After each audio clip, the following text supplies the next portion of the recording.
Paulo, aqui na sede do Grupo Estado, para continuar a nossa série Entrevistas Estadão. Estamos ouvindo nesta semana os principais candidatos ao governo do Estado de São Paulo. Já passaram pelo jornal, pela série Entrevista Estadão, o governador Geraldo Alckmin, do PSDB, candidato à reeleição, Gilberto Natalini, do PV, Gilberto Maringoni, do PSOL, e hoje, nesta quinta-feira, é a vez de Alexandre Padilha, candidato ao governo do Estado de São Paulo pelo PT. Participam aqui da mesa comigo os jornalistas Ricardo Galhardo, repórter de política do Estadão, e Marcelo Godoy, chefe de reportagem da editoria Metrópole do Jornal Estado de São Paulo, além do público que veio ao auditório do Estadão. E você também participa pelas redes sociais. Você pode mandar a pergunta do Twitter pela hashtag Entrevistas Estadão e também pelas outras redes sociais. Eu queria, antes de tudo, agradecer, candidato Alexandre Padilha, muito boa tarde, muito obrigado por ter vindo à série aqui Entrevistas Estadão. Seja muito bem-vindo. Boa tarde, Yuri, boa tarde, Ricardo Galhardo, boa tarde, Godoy, boa tarde a todos que nos acompanham. Em nome do senador Eduardo Suplicy, quero saudar toda a plateia que está aqui junto conosco. Parabenizar o Estadão, mais uma vez, por essa iniciativa, que é bom para a democracia. A campanha começa agora, vai nos permitir discutir os temas de São Paulo. São Paulo tem uma oportunidade única, que ao longo de toda a nossa história de democracia, é a primeira vez que nós não temos nenhuma liderança política que fez história política em São Paulo como candidato a presidente da República. Exato. Isso vai nos permitir poder discutir ainda mais os temas de São Paulo. E parabéns, Estadão. Deixa eu falar um pouco de vocês, Yuri, por colocar 3 jovens aí da nova geração de jornalistas aqui nesse bate-papo na Sabatina. Bom, jovens, porém aguerridos, não é isso, senhores? Então vamos começar. Aguerridos e impertinentes também. Como todo jornalista deve ser. Então eu vou começar aqui fazendo uma primeira pergunta, candidato. Enfim, o senhor está estreando numa disputa majoritária, o senhor tem uma trajetória política desde o movimento estudantil, um pouco antes de começar essa entrevista, estávamos inclusive falando sobre isso. Agora, o senhor está estreando em candidatura majoritária, está se tornando uma tradição do PT em disputas importantes. Foi assim em 2010 com Dilma Rousseff, ganhou o apelido de poste. Fernando Haddad, em 2012, foi eleito, ganhou o apelido de poste também. Terça-feira o senhor esteve num ato de campanha com o Lula, que ele acabou também usando esse termo de poste. O que é ser um candidato poste e como deixar de ser poste e ser um candidato competitivo com chances de vitória? Eu posso dizer o que é ser um candidato apoiado pelo presidente Lula, pela presidenta Dilma, pelo PT, que conseguiu e consegue ter essa capacidade de renovação na política, que elegeu prefeito Fernando Haddad, elegeu a presidenta Dilma, elegeu o prefeito Luiz Marinho na sua primeira campanha majoritária em São Bernardo do Campo, elegeu Carlos Grana na sua primeira campanha majoritária também em Santo André, elegeu Donizete na sua primeira campanha majoritária, elegeu o Jorge Lapas em Osasco na sua primeira campanha majoritária. Ou seja, o PT tem essa capacidade de renovação. Tenho muito orgulho de ser apoiado pelo presidente Lula, pela presidenta Dilma. Tenho muito orgulho de ter sido ministro da coordenação política do presidente Lula com apenas 38 anos de idade, ou seja, dá conta da responsabilidade de lidar com o Congresso Nacional, com todos os governadores, prefeitos, com a sociedade civil, com 38 anos de idade, no momento crucial do governo do presidente Lula, que eram os 2 últimos anos de mandato, para concluir o mandato do presidente, que saiu como a avaliação de mais popular da história do país, e para ajudar a eleger a presidenta Dilma. Então, tenho muito orgulho de ser apoiado pelo presidente Lula e pela presidenta Dilma. Mas, candidato, isso não, de certa forma, influencia o fato do senhor ter só 5% das intenções de votos no Ibope, ou seja, esse desconhecimento? E eu queria aliar esse dado a um outro dado, que é o fato do senhor também ter uma rejeição grande, né, de 19% na última pesquisa. O que faz com que o senhor seja, ao mesmo tempo, desconhecido e tão rejeitado assim? A rejeição é similar, né? Absolutamente similar em todos os candidatos. Pega a minha rejeição, pega a rejeição do atual governador Alckmin. A intenção de voto do governador Alckmin é de 50%. Porque é mais conhecido. Agora, você vai ver a força do PT. Não subestimem a força do Partido dos Trabalhadores. O PT está cada vez mais forte no estado de São Paulo. Nós mostramos isso há 2 anos atrás. Há 2 anos atrás, muita gente subestimou que a gente elegeu o Haddad, que elegeu o Grana em Santo André, que seria impossível eleger o Jorge Lapas em Osasco, que ia reeleger o Cido Sério em Araçatuba, e ganhamos na região metropolitana e no interior do estado de São Paulo. Não subestimem a força do PT. E tem uma diferença.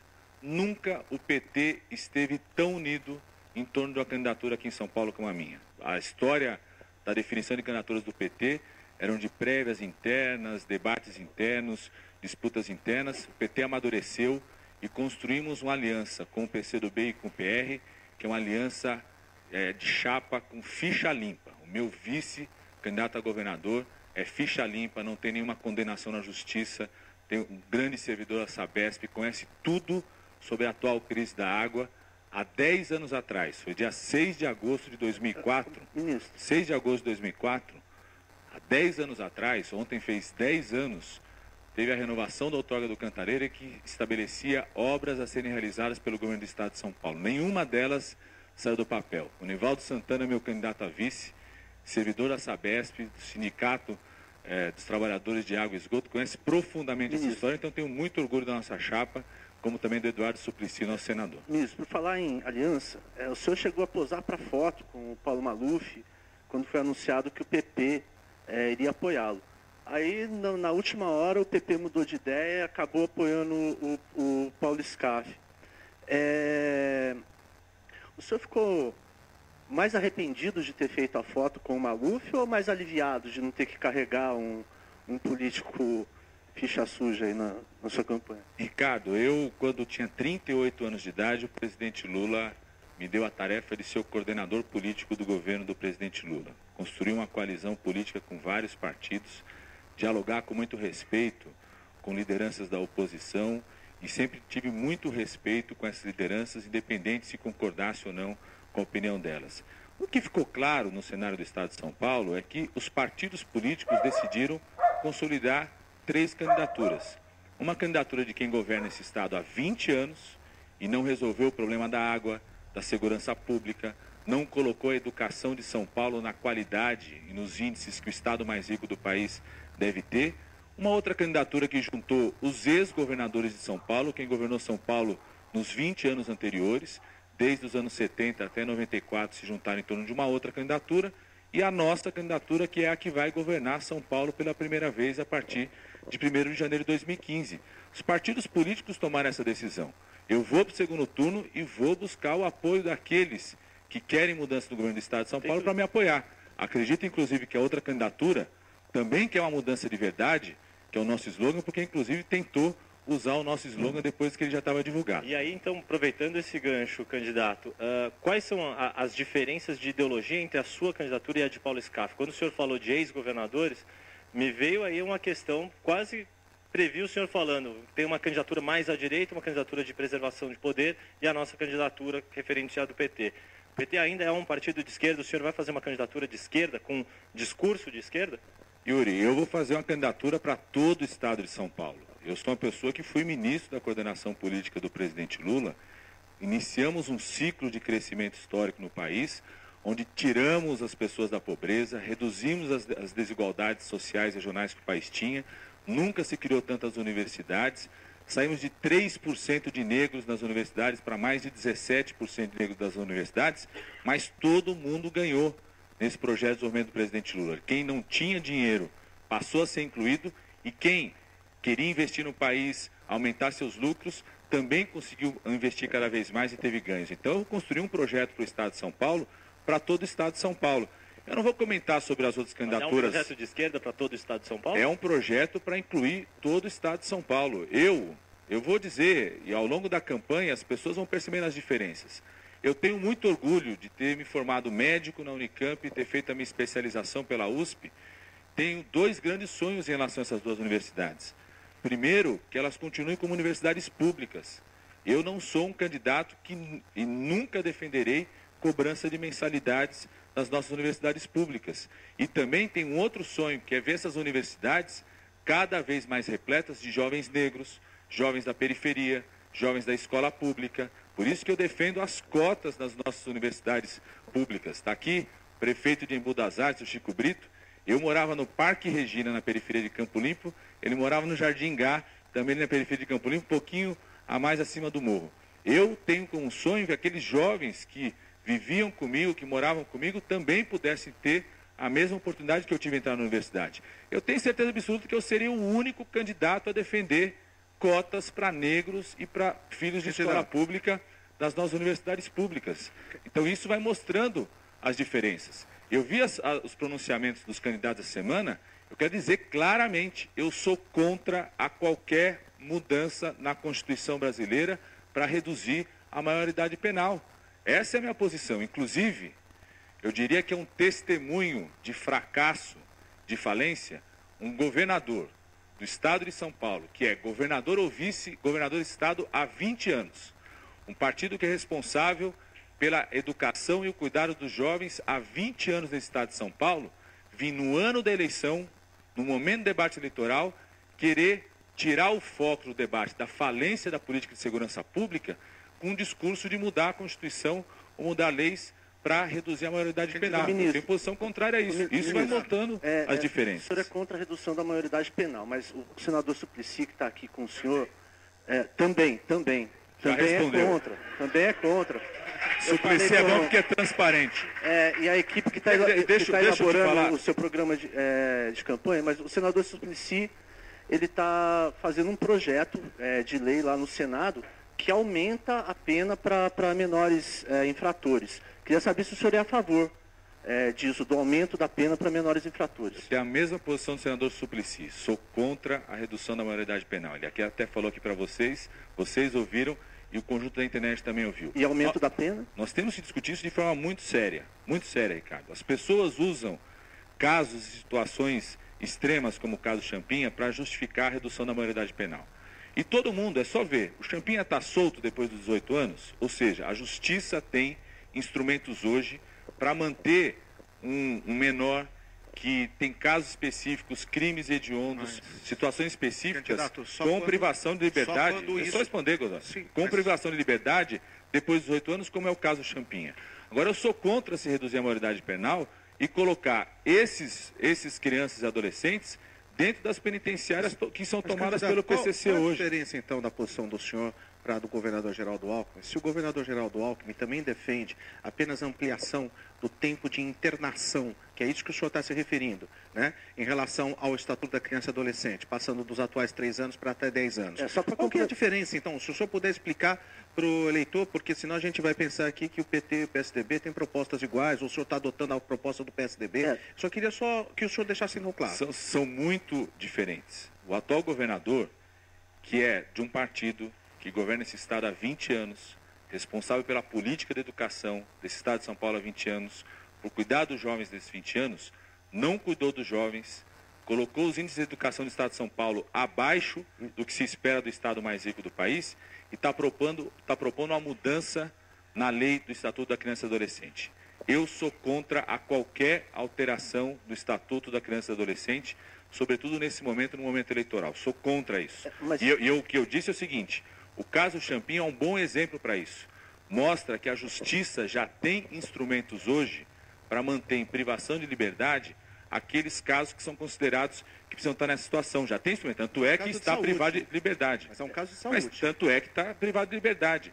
Eu defendo, e essa é a nossa posição, muito clara, inclusive, que nós temos que ter uma profunda política de defesa e garantir oportunidades para esses jovens, porque o atual governador, que não tem coragem para enfrentar a facção criminosa e os seus líderes, e os líderes da facção criminosa, deixa eles usarem os celulares nas penitenciárias, ao invés de enfrentar as facções criminosas, vai querer atacar o problema para aqueles jovens que são aliciados e pegos pelas facções criminosas. Enfrentar a facção criminosa, já que o senhor está falando de enfrentamento do PCC, em relação ao partido do senhor, como é que o senhor acha que o partido do senhor pode ser uma alternativa crível para o eleitorado, se dentro do partido do senhor, até pouco tempo atrás, havia um deputado que está sendo investigado sob a suspeita de lavar dinheiro do PCC? Se o PT não consegue cuidar da sua própria cozinha, como é que o senhor pode explicar isso para o eleitorado, que o senhor vai conseguir cuidar do Estado? Godoy, o PT mostrou claramente que sabe cuidar e tratou esse caso com a velocidade e a rapidez necessária, e qualquer outra denúncia similar a isso fará a apuração devida. Muito diferente do atual governo do Estado. Primeiro, porque a tal operação que apontava que tinham 13 líderes do PCC na reunião, até hoje não prendeu nenhum deles. Ou seja, onde está essa operação? Que operação foi essa? Quanto tempo o povo de São Paulo vai saber quem são os chamados 13 líderes do PCC que estavam na reunião? Por que expulsaram o Luiz Moura? Porque nós fizemos rápido, de forma imediata, porque foi uma decisão política da convenção do PT em realizar essa atitude. Na medida que essa pessoa questionou a convenção democrática do PT, o PT foi rápido e determinou a expulsão por respeito à decisão dos seus delegados. Muito diferente do atual governo do Estado de São Paulo, que convive com o PCC, permitiu que as penitenciárias fossem tomadas conta pelo PCC, as penitenciárias transformaram nos escritórios administrativos o senhor falou do que essa PCC. decisão do PT, o senhor falou que essa decisão do PT foi uma decisão política e aí o alvo dessa decisão política, que é o Luiz Moro, tem feito contestações judiciais.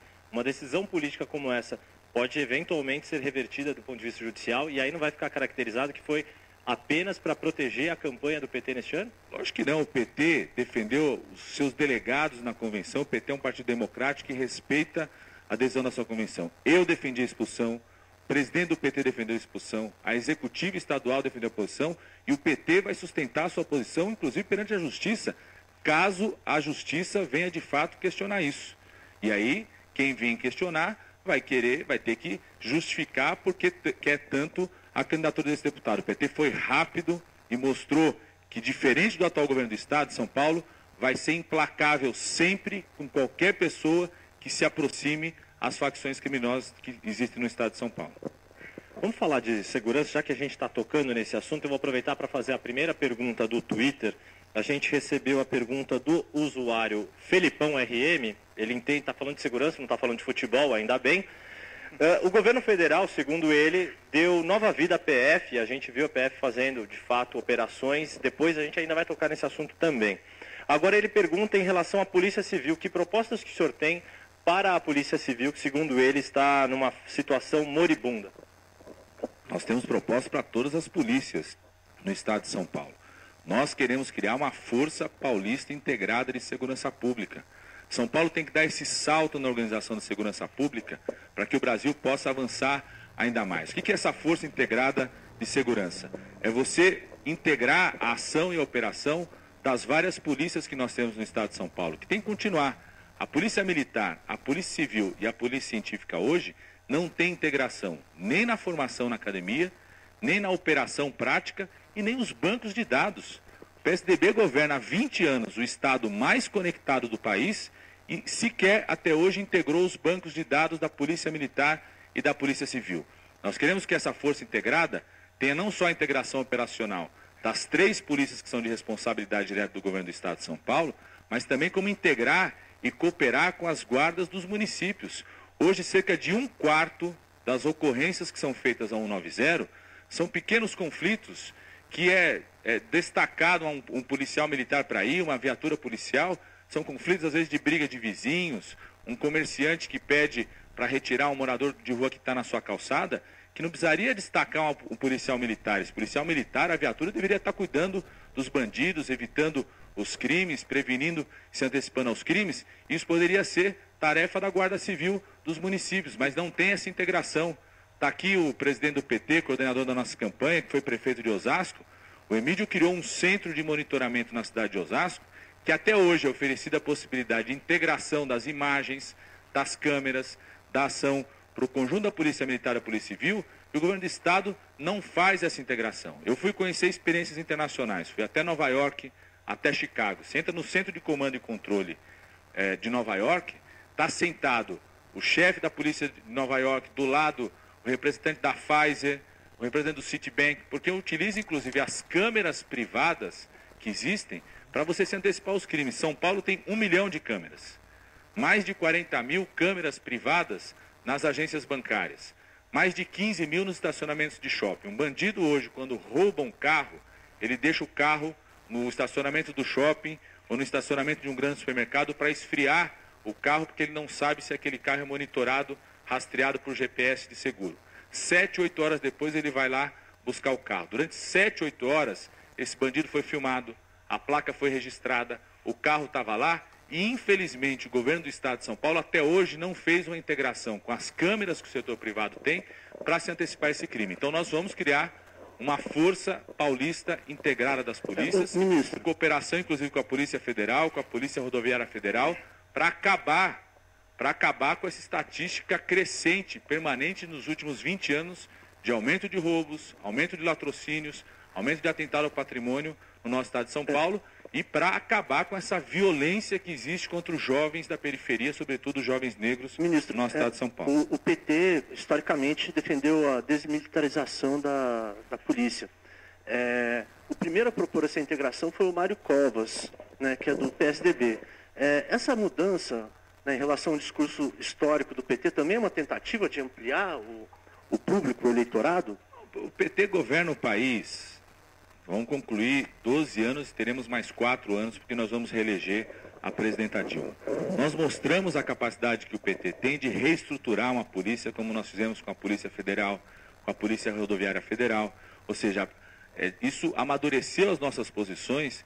Eu defendo que hoje no estado de São Paulo, que nós temos um efetivo de quase 100 mil policiais militares, mais de 20 mil policiais civis, e como você disse, Yuri, como quem nos acompanha disse, precisam ser reestruturados, valorizados. Não pode ter diferença de tratamento, um tratamento onde se privilegie um perfil de polícia no estado e se desvalorize a outra. Não pode se estimular a disputa entre as duas polícias, tem que ter integração permanente. Você citou o Mário Covas aqui, Ricardo Galhardo. O ex-governador Mário Covas chegou a fazer, inclusive, no momento inicial da formação, na academia da Polícia Militar e da Polícia Civil, programas de formação comuns, que foram desmontados pelo atual governo do estado de São Paulo. O atual governo do estado de São Paulo tem revelado claramente o cansaço do PSDB no estado de São Paulo depois de 20 anos. Eu, quando propus, por exemplo, que a gente faça a integração das câmeras, 1-2 semanas depois ele disse: não, vou fazer a mesma coisa, assinou um protocolo, disse que tem 2-3 anos de estudo sobre isso. Essa é uma diferença entre o PSDB e nós do PT. O PSDB estuda, estuda, estuda. E o PT estuda, mas atende o que o povo precisa. Essa é a energia que nós queremos ter para liderar o governo do estado de São Paulo. Candidato, mas o governo do senhor, o governo do qual o senhor fez parte até bem pouco tempo atrás, como o senhor bem disse, está há 12 anos no poder, e nesse período o tráfico de drogas aumentou no país, a ação das facções criminosas também aumentou, e essas facções elas não atuam só em São Paulo, elas atuam em mais de um estado, portanto é um fenômeno interestadual, portanto também de responsabilidade do seu combate da Polícia Federal. O que o governo do senhor então, por que o governo do senhor então não conseguiu combater devidamente a atuação dessas facções e impedir que toneladas de drogas entrassem pelas fronteiras do país? Temos que parar. Nós paulistas gostamos de resolver os nossos problemas e não nos vitimizar ou buscar desculpas em outras situações para aquilo que não resolvemos. O atual governador sempre usa esse discurso. São Paulo não produz cocaína, não produz droga, é produzido no Peru, na Colômbia e na Bolívia. Agora, para sair do Peru, da Colômbia e da Bolívia e chegar em São Paulo, tem que passar pelas nossas divisas de São Paulo com os estados que nos rodeiam. Então eu quero ser governador do estado de São Paulo para ajudar no que tiver que ajudar o governo federal, mas sobretudo para proteger as nossas divisas aqui. Em cooperação com os outros estados, com Minas Gerais, com Paraná, com Mato Grosso do Sul, com Rio de Janeiro, fazer gabinetes integrados de cooperação, cooperar com a Polícia Federal, com a Polícia Rodoviária Federal. O atual governo do estado se negou a fazer parceria com a Polícia Federal, com a Polícia Rodoviária Federal, para o enfrentamento das principais facções criminosas do tráfico. Vocês viram bate-bocas dos secretários de Segurança Pública com o ministro da Justiça. A Copa demonstrou isso, gente. A importância de você ter uma força integrada. O que fez funcionar boa parte da nossa segurança pública durante a Copa foi a humildade que existiu de todas as forças para estarem juntas num comitê com coordenação forte do governo federal, ou seja, se aceitou essa ideia de coordenação de força integrada. Eu quero criar uma força integrada paulista de segurança pública para ter cooperação com as forças que os municípios têm, com a Polícia Federal, a Polícia Rodoviária Federal, para proteger o nosso estado de São Paulo. Inclusive proteger as nossas divisas do estado de São Paulo quando acontece tráfico pelas fronteiras quilométricas no meio da selva da região amazônica até o Paraguai. Aproveitar mais uma pergunta, já que a gente está falando de polícia, também tem outra pergunta do Twitter, de um assunto relacionado, deixa eu localizar aqui, o Marcos Vinícius pergunta pelo Twitter, como o seu governo pretende lidar com os manifestantes e atos de vandalismo? A gente viu toda uma situação, a atuação da Polícia Militar colocada em discussão em relação aí às manifestações. próprio governador Geraldo Alckmin nesse palco disse que é preciso parar de falar mal da polícia. A gente quer saber então do senhor como que uma polícia sob o seu governo atuaria no controle das manifestações, permitindo as manifestações democráticas e impedindo os atos de vandalismo. Yuri, é fundamental separar o que é manifestação e o que é vandalismo. Eu fui liderança de estudantil, juventude, participei do movimento que conquistou a maior vitória política que a juventude já teve no nosso país ao sair às ruas, que foi tirar um presidente da República de forma democrática, através das nossas manifestações.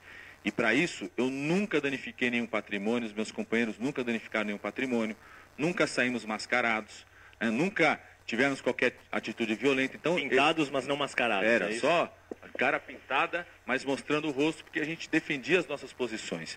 Nunca tivemos qualquer atitude de violência. Eu abomino qualquer atitude de violência que tem que ser fortemente repreendida. Aliás, eu acho muito estranho a postura do governo do estado de São Paulo, no episódio antes da Copa do Mundo, que deixou durante 1h30, 2 horas, vandalismo explícito aqui na Zona Oeste de São Paulo, em Pinheiros, parou a Marginal, ficou 1h30, 2 horas, e certamente essa polícia deveria estar mais preparada para enfrentar situações de vandalismo. Acho estranho que depois de um ano, as nossas polícias que têm estrutura, equipamento, têm policiais muito preparados, possa ter um comando, que certamente deve ter vindo do governo do estado, um comando de leniência com vandalismo e danificação ao patrimônio. A outra coisa é a postura em relação às manifestações. E aí o governo do estado de São Paulo tem que contribuir, inclusive, com o Estado democrático de direito, que é permitir que as pessoas possam se manifestar, defender suas opiniões, não criminalizar os movimentos. Eu abomino posturas do atual governo do estado, como foi a situação de Pinheirinho, em São José dos Campos. Abomino atitudes de violência sem apuração devida. Eu defendo que o estado de São Paulo, e nós temos tecnologia hoje para isso, utilize tecnologias modernas que alguns estados do Brasil já estão utilizando, de acompanhamento da atividade policial.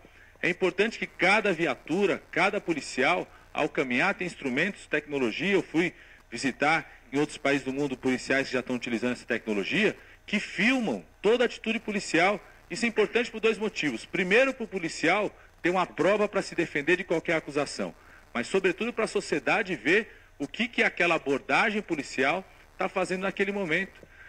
Hoje no estado de São Paulo, a chance, isso é uma pesquisa da Universidade Federal de São Carlos, a chance de um jovem negro ser assassinado pela polícia é 3 vezes maior do que um jovem branco. É lógico que tem racismo institucional. É lógico que nós temos que preparar cada vez mais e coibir qualquer tipo de abuso. Isso é fundamental, ou seja, abusos têm que ser punidos e o governador tem que ter olho permanente, vigilância, mão forte, para que qualquer tipo de abuso seja punido, e é o que acontece ainda no nosso estado de São Paulo em relação a abusos de violência policial. Só para mudar um pouco, voltar a um tema que me veio agora, o senhor logo tomar uma aguinha aqui, Godoy, que eu não sei até quando o senhor está falando muito rapidamente. Você não... Deixa eu tomar água, né, Godoy? Você não quer racionar a minha fala, né? Que é isso. O senhor logo no começo, o senhor falou que o senhor tem orgulho de tantas administrações petistas, e daí me veio agora que uma dessas administrações é do prefeito Haddad. O prefeito Haddad está, nesse começo da administração, sendo mal avaliado, né? A administração dele tem registrado índices bem ruins, vamos dizer assim, de aprovação. O senhor vai carregar o Haddad na campanha do senhor? O senhor vai... Qual é o lugar que ele vai ter na campanha do senhor? O lugar que um prefeito de uma dimensão como a cidade de São Paulo tem que ter. O lugar de um prefeito que acabou com a aprovação automática na educação que existia no município de São Paulo, que há 20 anos o PSDB não acabou, e que vai nos ajudar, sim, a mudar a educação do estado de São Paulo. O lugar de um prefeito que priorizou o transporte coletivo na cidade de São Paulo, que poderia estar muito melhor se o metrô, se os tais 30 quilômetros de metrô que o atual governador prometeu há 4 anos atrás e não entregou, vocês perguntaram isso para ele aqui, se o metrô tivesse acontecido como já deveria ter na velocidade que São Paulo merece, certamente o trânsito, o transporte coletivo em São Paulo teria melhor.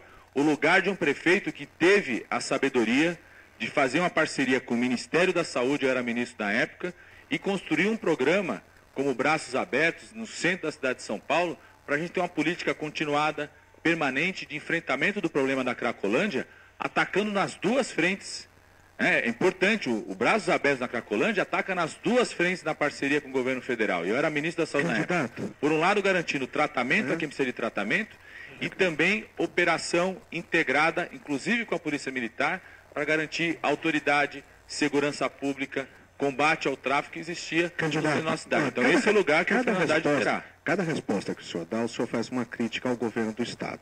E o senhor sempre... Por que, Godoy? Porque eu sou oposição, governador. Não, claro, não se pede... Você achar estranho se elogiar, eu posso fazer elogios ao governo do Estado. Só para emendar, candidato.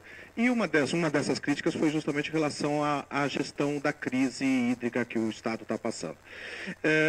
Mas se o senhor for eleito governador, o senhor vai decretar um racionamento de água aqui na cidade de São Paulo? O racionamento, dezembro, o racionamento foi decretado para Campinas. Dezembro, Campinas recebeu corte de água, porque a Sabesp, o governo do Estado de São Paulo, não fez as obras que há 10 anos atrás assumiu a responsabilidade de fazer, para reduzir a dependência que a capital e a região metropolitana da capital têm em relação ao Cantareira. Em fevereiro, foi decretado o racionamento em Guarulhos, pela Sabesp, quando cortou 400 litros por segundo de água para a cidade de Guarulhos. De março para cá, bairros da cidade de São Paulo têm o racionamento na prática acontecendo em vários dias ou à noite. Bairros da cidade de Osasco. Agora se inventou o vento encanado noturno, ou seja, à noite se manda vento e ar. Outro dia eu estava numa caminhada, um casal veio se assustar, mostrou o registro da conta da água da Sabesp, ele mostrando que durante a noite a velocidade do registro vai aumentando como se tivesse consumo de água e na verdade é o vento encanado noturno. Ou seja, o senhor vai fazer o racionamento de água aqui na cidade de São Paulo? O governador do Estado de São Paulo tem que assumir o racionamento que ele já está fazendo. A minha postura vai ser diferente. Em primeiro lugar, eu vou tirar do papel as obras que há 10 anos atrás o governo do Estado assumiu de fazer e nenhuma delas realizou. O que eu vou aplicar a partir do dia 1º de janeiro de 2015, porque eu vou ganhar essa eleição, é o programa Água, Dia e Noite. Tem 3 grandes eixos desse programa, já mostrei publicamente, está no site padilha13.pt, quem quiser acompanhar e ver o programa. Primeira ação do programa, fazer as obras que a Sabesp, o governo do Estado de São Paulo, não realizou, embora o atual governador já fosse governador há 10 anos atrás. Ontem, dia 6, se completou 10 anos de outorga do Cantareira. São obras de interligação que são importantes, obras de reservatórios, que nós precisamos ampliar a capacidade de reservação do nosso estado para quando tiver um ano que chove, você armazenar a quantidade de água para você enfrentar situações de seca como nós estamos vivendo hoje. Obras importantes de ampliar a capacidade dos reservatórios que já existem. Você pega a represa de Itaiaçupeba, é uma obra de limpeza da vegetação, né? Uma obra rápida que um ano você pode concluir, que poderia estar resolvendo o abastecimento de água de quase 4 milhões de paulistas que moram na Zona Leste de São Paulo e nos municípios que rodeiam a Zona Leste de São Paulo, né? Obras, por exemplo, de interligação entre o Rio Pequeno e o Rio Grande, no sistema Billings, que é uma obra tão simples que outro dia eu fui lá junto com o secretário de Meio Ambiente de São Bernardo do Campo percorrer aquele trecho a pé. Nem cansei, viu, Suplicy? Nem cansei. É um trecho que você podia ter me carregado no ombro naquele trecho e ia andar sem cansar. Ou seja, obras simples que não foram realizadas pelo governo do Estado. Então, o primeiro eixo é fazer as obras que não realizadas. Obras também importantes para reduzir o desperdício. Hoje, quase, pouco mais de 30% da água que é tratada, captada e tratada, se perde em vazamentos, perdas totais que acontecem. O segundo eixo, só contar agora, você ficou interessado, Godoy, deixa eu contar. O segundo eixo, nós precisamos apontar para soluções inovadoras para a água. Nós estamos no estado mais rico do país, que tem 3 grandes universidades, tem a FATEC, várias universidades federais, pesquisadores. São Paulo tem que apontar soluções inovadoras. Eu defendo soluções inovadoras de estímulo aos empresários para utilizar água de reuso, captação de água pluvial. Eu, quando fui ministro da Saúde, colocava nas regras dos novos hospitais que tinha que ter regras de captação pluvial, águas de reuso. Então, esse é o segundo eixo. Inclusive, defendo a reestruturação da atual diretoria tecnológica da Sabesp, para que ela seja uma diretoria de inovação. E o terceiro eixo é... Só três, né, candidato? Senão o cara não vai conseguir perguntar. Não tem problema. E o terceiro eixo é recuperação dos nossos e proteção dos nossos mananciais. São Paulo pode sair à frente de uma política de remuneração, pagamento de serviços ambientais. Nova York faz isso para proteger as suas fontes de água. São Bernardo do Campo está aqui entrando, o prefeito Luiz Marinho, por exemplo, o consórcio do ABC, apresentou para a Sabesp, junto com o Polo Petroquímico do ABC, um grande projeto de utilização de água de reuso para o polo petroquímico. Empresas na região metropolitana de Campinas só conseguiram expandir as suas plantas industriais porque passaram a utilizar tecnologia de reuso, ou seja, isso que eu farei a partir do dia 1º de janeiro de 2015, está no site, a sociedade pode acompanhar, senão o Yuri, o Galhardo e o Godoy não podem fazer mais pergunta aqui. Diga lá, Galhardo. Candidato, o governador Alckmin disse aqui que está havendo uma exploração política dessa questão hídrica. A Câmara Municipal de São Paulo acabou de aprovar a criação de uma CPI, né, da Sabesp, com apoio do PT. Nesse momento, às vésperas da eleição, a criação de uma CPI não é uma oportunidade para uma exploração eleitoral? Certamente, Galhardo, a Câmara Municipal instalou a CPI agora porque o vento encanado começou agora nos bairros da cidade de São Paulo. Até a Copa, a Vila Madalena recebia água todo dia. Passou a Copa, passou a ter interrupção de água na Vila Madalena. Comércios tiveram que fechar, restaurantes tiveram que fechar. Certamente a Câmara quer investigar o que está acontecendo na casa daquele morador da Zona Leste, daquele casal que mostrou que durante a noite o marcador de uso de água roda e a água não chega. Ou seja, que o vento está impactando, inclusive, na futuração dessa fazer uma investigação em período eleitoral, candidato? Quer dizer, estamos aqui em meio de agosto. Agosto e setembro, geralmente, as casas legislativas do país acabam parando, porque há uma série de vereadores que são candidatos. Então, a pergunta do Galhardo é nesse sentido. O timing era esse? O timing era adequado ou é um timing eleitoral? Yuri, isso que o atual governo do Estado de São Paulo está fazendo com o sistema Cantareira e começou a fazer com o Alto Tietê é tão grave, é um dano ambiental de proporções que vai ser difícil, inclusive, avaliar hoje qual será a proporção desse dano ambiental, ou seja, está matando o Cantareira, é tão grave que todos, vocês têm feito isso, a imprensa tem feito isso, jornais têm feito isso, a sociedade tem que fazer isso, as organizações não governamentais. Se as câmaras de vereadores quiserem fazer isso, é bom que faça. Se a Assembleia Legislativa chamou audiências, é bom que faça. E é importante começar lendo o relatório de 2004, há 10 anos atrás. Vou repetir, ontem foi 6 de agosto, 10 anos da renovação do outorga do Cantareira. Lá no relatório tem todas as previsões, os alertas que os técnicos da Sabesp, que os técnicos da Agência Nacional de Água, que a Sanasa de Campinas, que o Comitê de Bacias do Piracicaba, Capivari e Jundiaí fez, que o Comitê do Alto Tietê apresentou, das preocupações dos riscos que, se o Estado de São Paulo não realizasse as obras para reduzir a dependência do Cantareira, os riscos que isso significaria para a oferta de água para o Estado de São Paulo. Então é tão grave que qualquer tipo de apuração, e eu torço para que a atitude que a Câmara Municipal de São Paulo está fazendo em relação a isso seja uma atitude para buscar esclarecer a população. Não para fazer debate político. Aliás, quem está fazendo uso político dessa crise é o atual governador, porque está matando o Cantareira só por conta da data da eleição que nós temos no governo do Estado esse ano. Está usando o volume morto e o racionamento vivo. Candidato, o senhor não respondeu sobre o racionamento, que seria uma medida que o senhor poderia adotar ou não quando o senhor assumisse. Godoy, eu respondi eu falei, a partir do dia 1º de janeiro, eu farei aquilo que eu apresentei na semana passada, no programa Água Dia, está na internet, à disposição de todos. Eu vou pedir então que o senhor me respondesse sobre uma outra medida que o senhor também pode tomar ou não quando o senhor assumir o governo, se o senhor for eleito, né? Quer saber se o senhor vai aumentar a tarifa do metrô. Todos nós temos que ser profundamente responsáveis com isso, Godoy. Eu vou criar o bilhete único integrado metropolitano. Isso já apresentei, vou ter a oportunidade de poder falar mais aqui sobre ele nesse momento. O que é isso? É garantir para que qualquer cidadão que pegue ônibus da MTU, trem da CPTM ou metrô nas regiões metropolitanas do nosso estado de São Paulo pague apenas um bilhete, tem um bilhete integrado com pelo menos 25% de desconto nessa tarifa. Vamos implantar isso na região metropolitana, na capital, na região metropolitana da Baixada Santista, na região metropolitana do Vale do Paraíba, na região metropolitana de Campinas, região metropolitana de Sorocaba foi aprovada recentemente, depois de quase 10 anos de luta do nosso deputado estadual Hamilton Pereira para aprovar a região metropolitana de Sorocaba. Na medida que ela passe a operar pela MTU, também queremos implantar Sorocaba. Isso vai reduzir o preço de quem circula ônibus da MTU, trem e metrô. E todo ano tem que ser absolutamente responsável com isso, dependendo dos índices inflacionários, dos custos, você estabelecer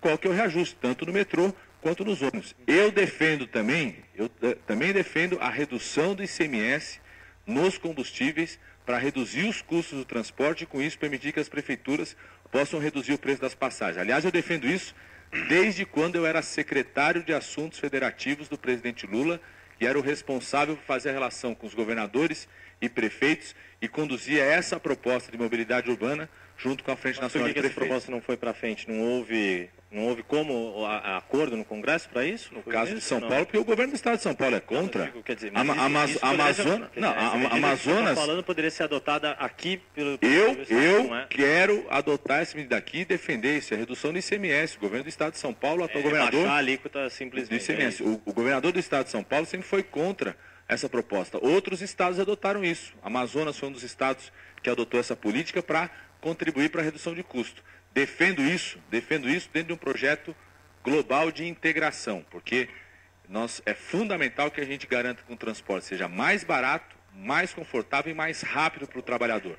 Isso significa reduzir custo, que eu vou fazer para o trabalhador através do bilhete único integrado, mas significa também gestão comum.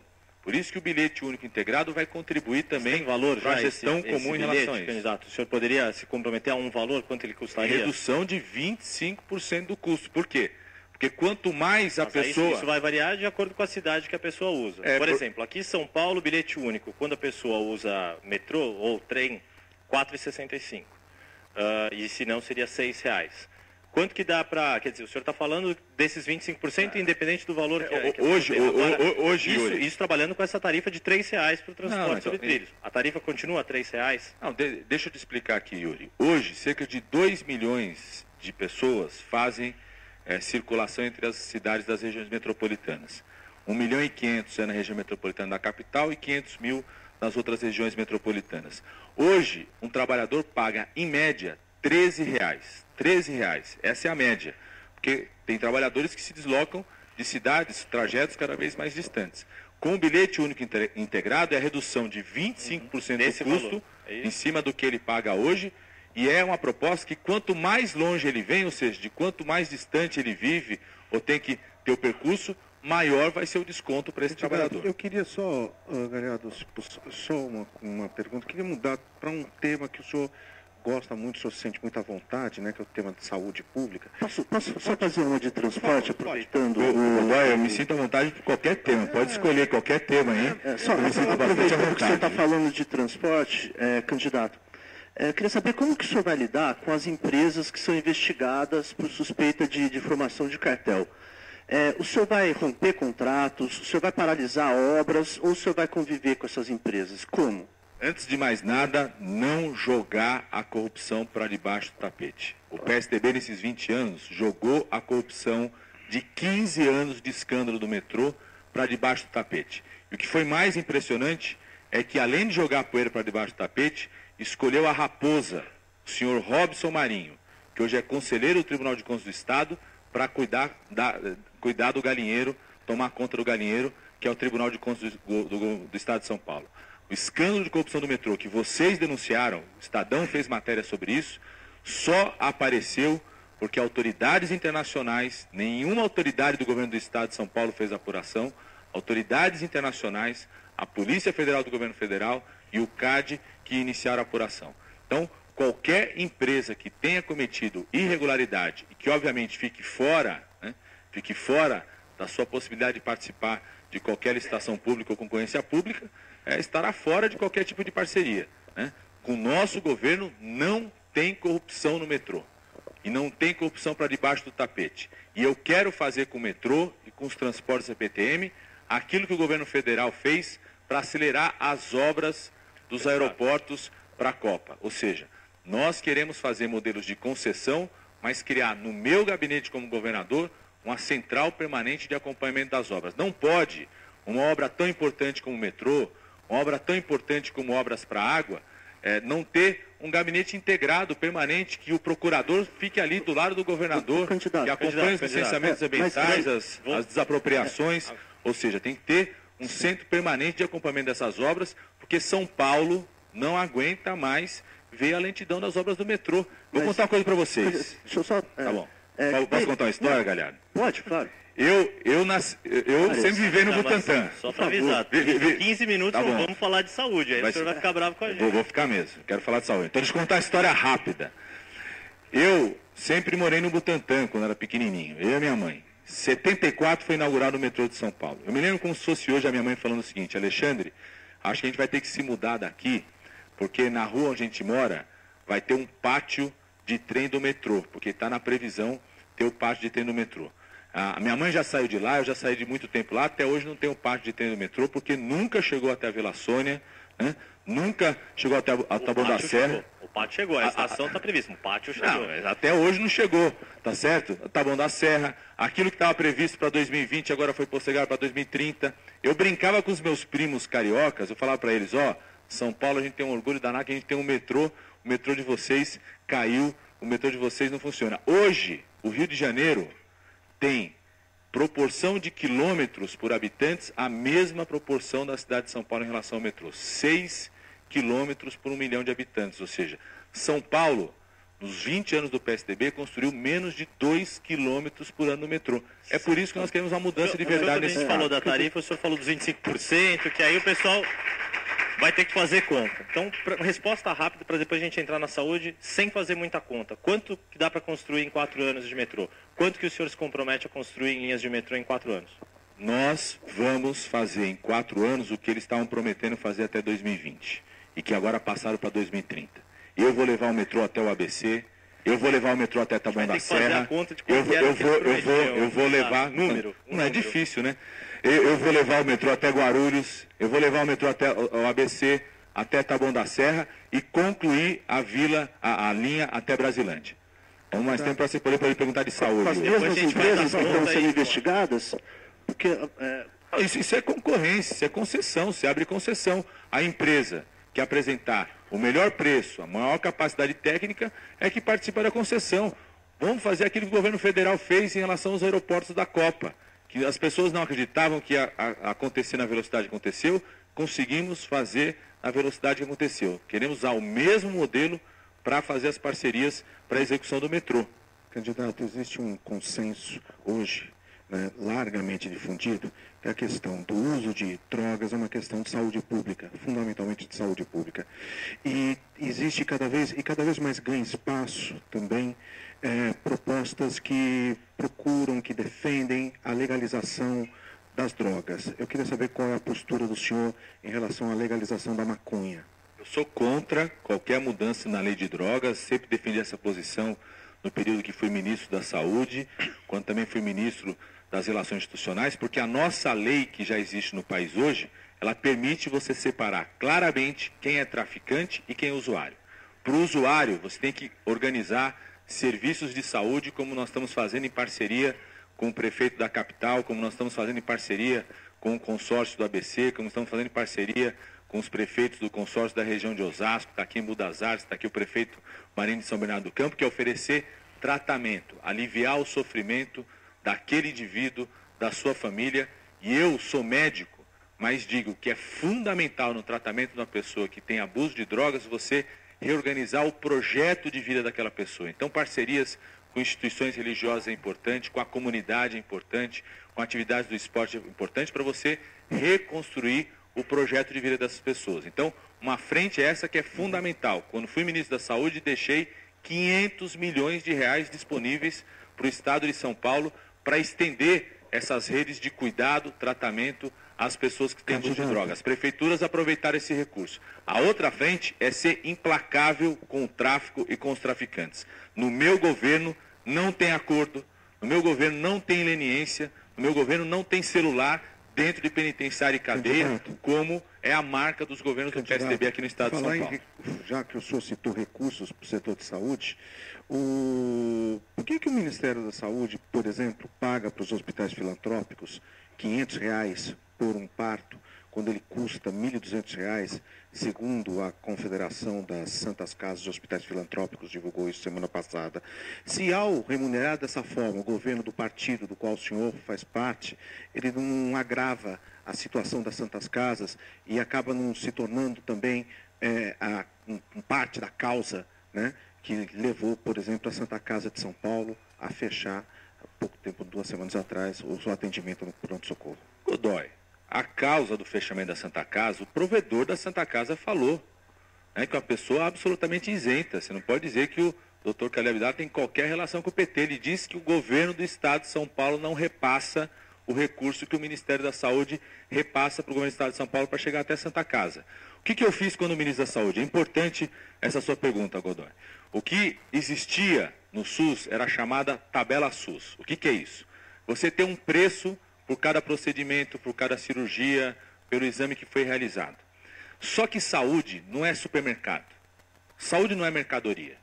Não é mercadoria para você entrar no supermercado e ter o preço para o quilo de arroz, o preço para o leite, o preço para o pão. Saúde, você tem que pagar pelo procedimento, mas você tem que dar um incentivo maior se aquela cirurgia foi feita no momento correto, se aquele parto foi humanizado, se o parto seguiu as regras do Ministério da Saúde.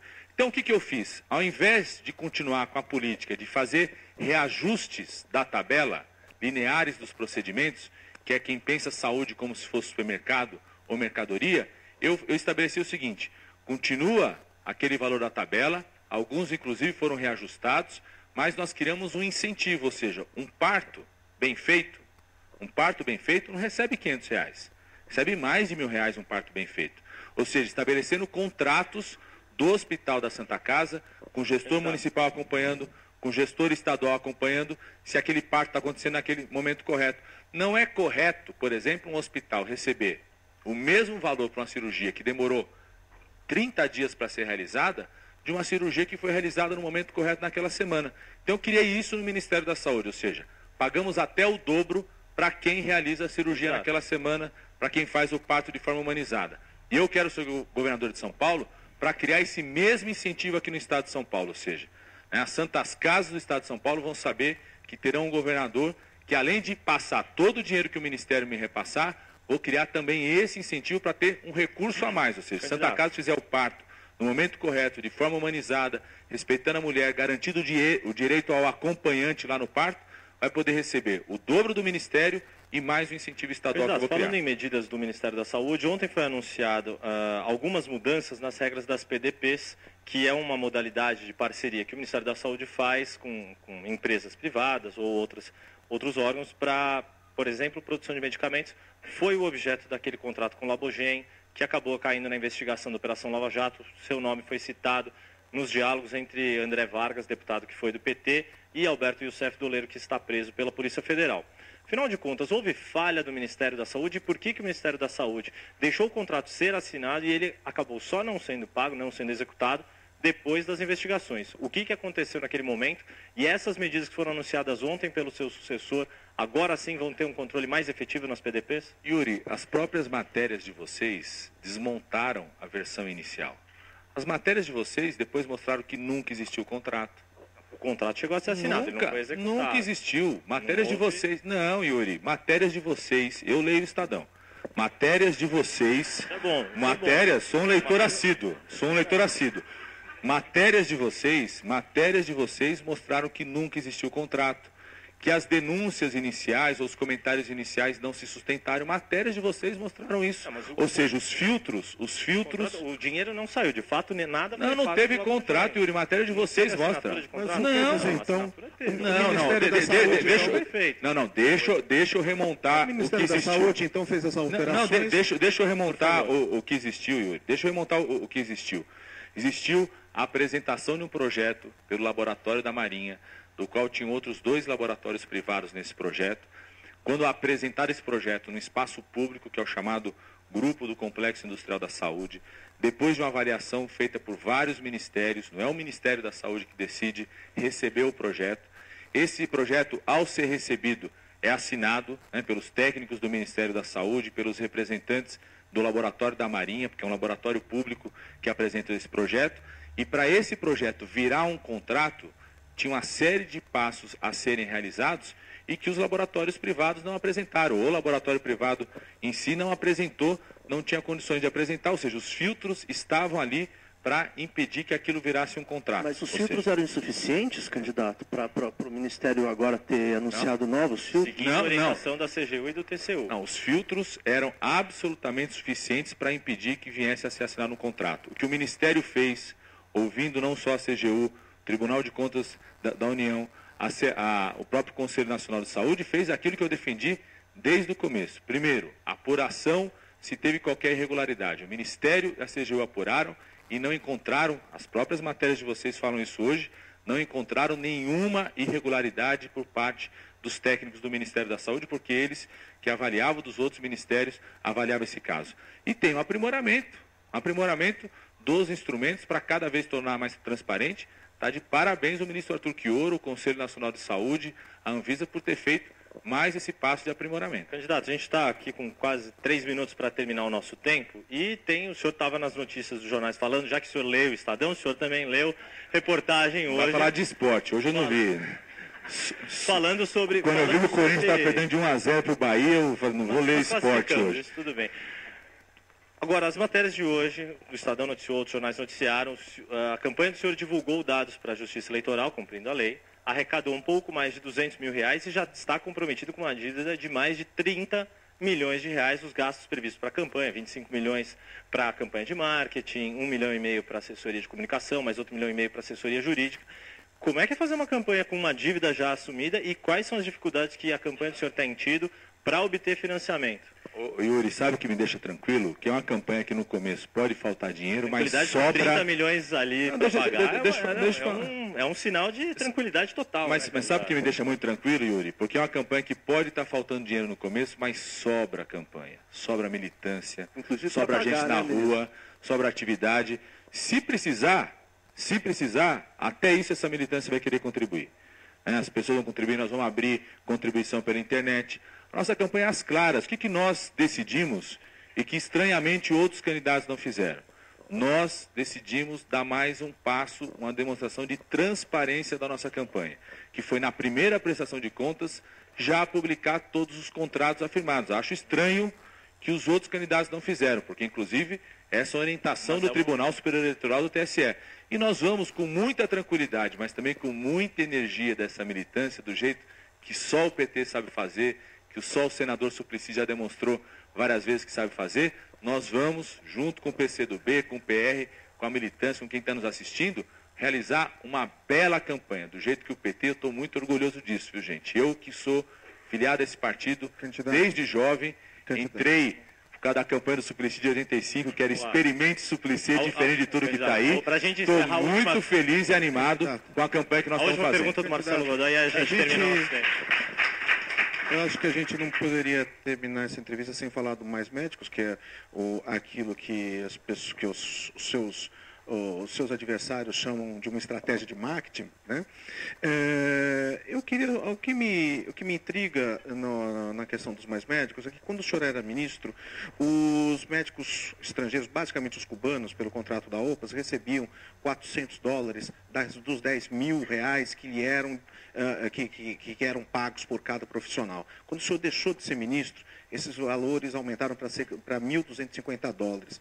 Queria saber se nunca incomodou o senhor o fato desses médicos receberem tão pouco daquilo que lhes era destinado, pelo menos por força de contrato, entre o governo brasileiro e a organização AOPAS. Godoy, como médico, um médico que se formou na Unicamp, fez especialização na USP, quando tinha acabado a minha especialização, tinha passado num concurso do HC, poderia ter ficado aqui em São Paulo, mas resolvi assumir um desafio da USP e para o interior da região amazônica, cuidar das pessoas que não tinham médico. O que mais me incomoda me incomodava eram 50 milhões de brasileiros que não tinham médico no seu posto de saúde. Os quase 10 milhões de paulistas, que se não fosse o Mais Médicos do governo federal, se não fosse o Provab, que é um outro programa que eu criei do governo federal, 10 milhões de paulistas que hoje têm médicos no seu posto de saúde, no seu bairro, não teriam médicos. Então o que mais me incomodava era isso. Segundo, e por isso criei o Mais Médicos, por isso criei o Provab, que é um sucesso, tanto que os meus adversários, que eram tão contra o programa, agora estão até com medo de falar que são contra o Mais Médicos. Agora, eu também defendia e busquei negociação com o governo cubano, como outros países fazem, para aumentar, tanto é que foi possível aumentar, inclusive, a remuneração dos médicos cubanos. Agora, é muito importante que todo mundo saiba, eu, como ministro da Saúde, vendo 50 milhões de brasileiros sem médicos, abrimos uma seleção para os médicos brasileiros. Vários dos nossos médicos brasileiros aceitaram e foram participar dessa atividade, mas ainda faltavam milhões de brasileiros sem médicos. Vendo 60 países do mundo fazerem convênios e parcerias iguais, similares com o Ministério da Saúde de Cuba. Conhecendo a qualidade no atendimento da atenção básica que os médicos cubanos têm e que estão demonstrando isso nos mais de 300 municípios que estão presentes aqui no estado de São Paulo. Eu não ia ficar de braços cruzados e não ia perder essa oportunidade de garantir o atendimento a 50 milhões de brasileiros em apenas um ano de programa, como nós fizemos com Mais Médicos. E agora quero ser governador do estado de São Paulo para criar o Mais Médicos Especialistas. Porque nós demos um primeiro passo extremamente corajoso para garantir médico na atenção básica. Agora nós precisamos garantir pediatras, neurologistas, ortopedistas, cirurgiões, anestesistas, ou seja, um conjunto das especialidades que o povo do estado de São Paulo precisa, embora seja o estado mais rico do nosso país. Bom, candidato Alexandre Padilha, infelizmente nosso tempo acabou e para respeitar o combinado com todos os candidatos, a gente vai encerrar nossa entrevista. Agradeço não só o candidato, agradeço Ricardo Galhardo, repórter da Editoria de Política do Estadão, Marcelo Godoy, chefe de reportagem da Editoria de Metrópole do Jornal Estado de São Paulo também. Agradeço o público presente, os jornalistas que também acompanharam e agradeço mais uma vez o candidato Alexandre Padilha por participar dessa entrevista. Muito obrigado, boa sorte aí na campanha. Muito obrigado e estou à disposição pela internet poder responder as perguntas sobre outros temas, todos os temas. Nós vamos ter muito prazer de conversar com vocês. Muito obrigado. Muito obrigado a todos. Muito obrigado. Olá, vamos responder sobre educação. Ele responde sobre aqui fora tema. do auditório, infelizmente a gente vai te perguntar. E eu aposto que sei quem fez isso, porque ela tinha perguntado na segunda. Amanhã eu prometo perguntar para o SCAF isso. E reitero o convite a todos vocês. A gente encerra hoje a transmissão. Amanhã é a vez de Paulo SCAF, candidato PMDB ao governo de São Paulo. Agradeço Alexandre Padilha, agradeço os outros candidatos. É isso aí, bom. Muito obrigado a todos. Amanhã, 4 da tarde, Paulo SCAF do PMDB. Muito obrigado e educação e até amanhã. não pode faltar, porque educação é prioridade para o desenvolvimento do estado de São Paulo.